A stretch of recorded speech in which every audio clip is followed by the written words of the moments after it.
Welcome back. A young man attempted a daring daylight robbery in the heart of the busy city on Wednesday. Joycelyn Joseph says she was jolted by the force of a young man who pounced on her to snatch away her phone. Joseph says adrenaline took over and she gave chase, calling out for the young man to give back her cell phone. Thanks to the quick action of members of the public who heard Joycelyn Joseph's cries for help, the young man was apprehended and police called to the scene.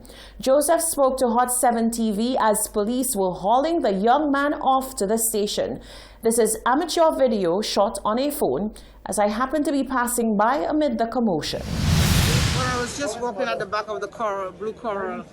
I'm listening to I had the earphones on, listening to my music and just walking. And when I just approached this guy, just come right in front of me for a red t-shirt and just pull my phone and run with it. So I ran after him. I ran shouting, "Give me my phone, drop my phone," until others tried to run after him and find him for me, and the police got him. And so he had my phone, but he actually took out the headphones and the pin. Onlookers informed that the woman in question is with child and that the young man who attempted to steal her cell phone has had several run-ins with the law. He reportedly just left the island's juvenile facility, the Boys Training Center. In other news, schools now have the option of having students of grade 5 and grade 6 as well as 5th formers return to school. The president of the Principals Association, Valerie St. Helen Henry, says many principals are against this move due to the uncertainty surrounding the COVID-19 situation in St. Lucia. She says the timing of the announcement is off and the academic term has only 2 more weeks left. Genevieve Gonzague reports. On Friday, the chair of the National Command Center, Dominic Fede, announced that while schools are to remain physically closed and are to operate exclusively via multimedia modules, special allowances will be made for particular students. The president of the National Principals Association, Valerie St. Helen Henry, states that many of the association's members are of the view that this option should have been presented at an earlier time. The response from principals and from most schools is that we have just about 2 weeks left for school and the timing is not the best. The timing is not the best. Some schools had already settled down into their little online learning and had already put plans in place, like for the next 2 weeks to do some assessments and so on. But the response from the school is that they are willing to try this out come January based on how grave the situation has lessened. But for now, it's just a few schools. The secondary schools, on the other hand, maybe you'll have more secondary schools taking that opportunity because CXC, some of the programs need to do there's need for the hands-on, like the labs and food and nutrition, where they have to do some practical and so on. However, she says some schools will jump on this opportunity as some teachers are eager to connect with students face-to-face. There are schools on island where online learning was not happening because of where they're from, the socioeconomic status of those communities. And they kept doing the packages, sending packages, and packages is not enough. The packages is just for the children to do some work, and there was no interaction between the teachers, so there was no online face-to-face teaching with teachers and students.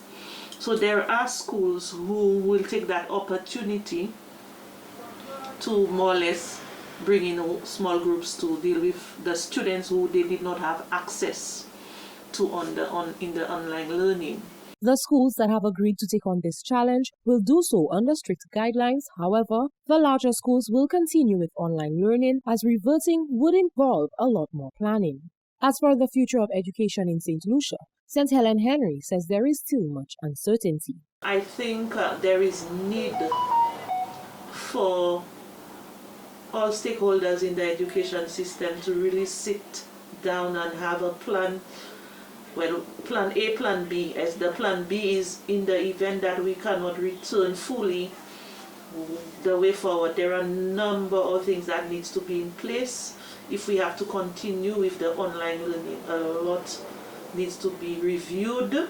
Some of the programs, CXC for example, need to review their programs and some of the requirements like the SBAs and so on. So it will be a local stakeholders looking at those things as well as regionally. The president says, as much as teachers would love to be back in a physical setting with their students, the rise in COVID cases is a major concern. Reporting for Hot 7 News, I am Genevieve Benjamin. While the race for a COVID-19 vaccine is on, critics are discouraging members of the public from taking the drug when it becomes available. Accountant and social commentator Richard Peterkin is bringing some reason to the debate, saying that while he is no expert on health or vaccines, there is enough public information to make an informed decision on the matter.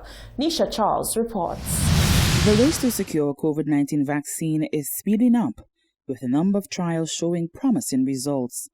Along with the hope of a vaccine has come a number of conspiracy theories which threaten to negatively affect the intentions of vaccinations. Prime Minister Alan Shastney, along with several leaders, including opposition leader Philip Pierre and Antiguan Prime Minister Gaston Brown, have all said that they would be the first to take the vaccine to encourage citizens who are skeptical about it.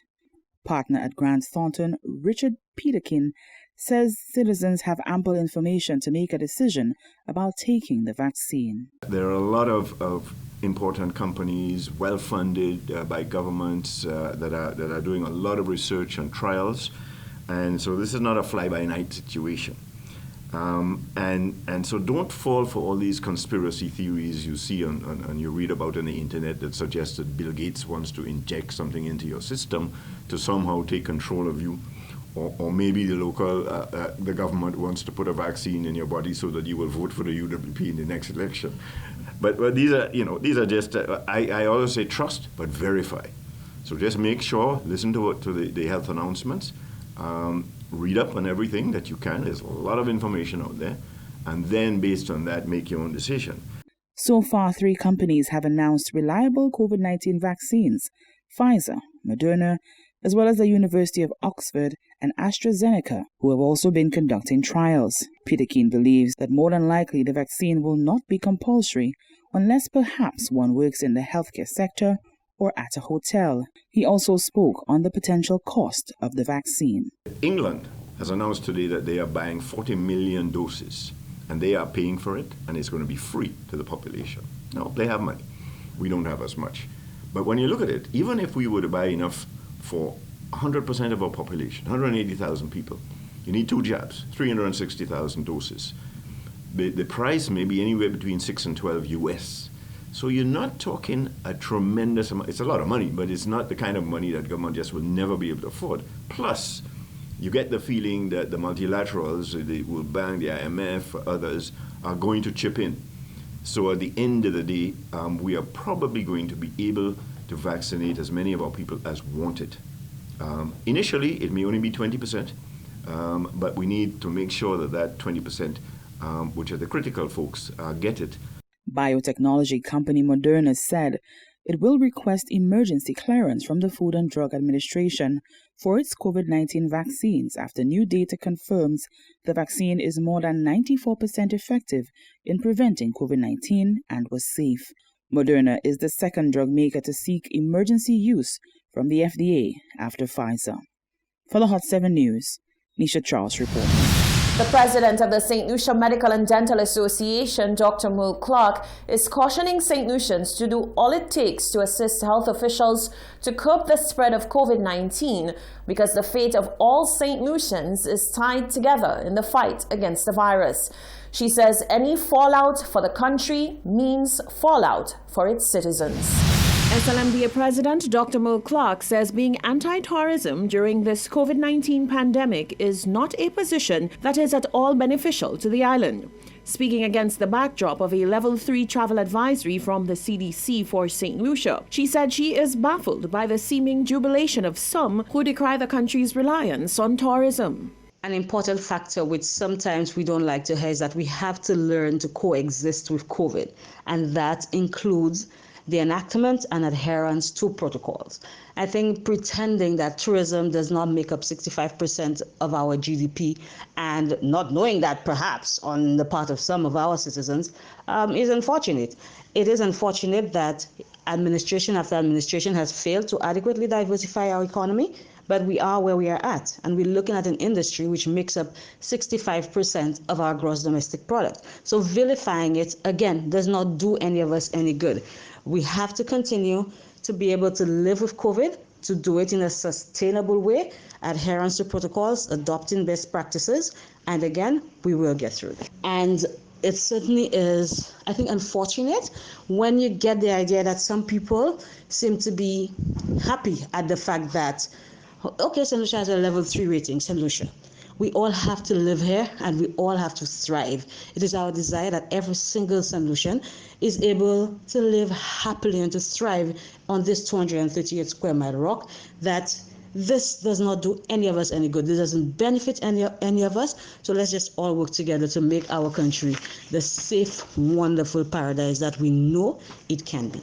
The CDC has advised U.S. citizens to avoid all non-essential travel to St. Lucia. Dr. Clark says while a level 3 travel advisory from the CDC is not enviable, it does not come as a surprise given the current realities with COVID-19 on island. Any country certainly would prefer to be at level 1.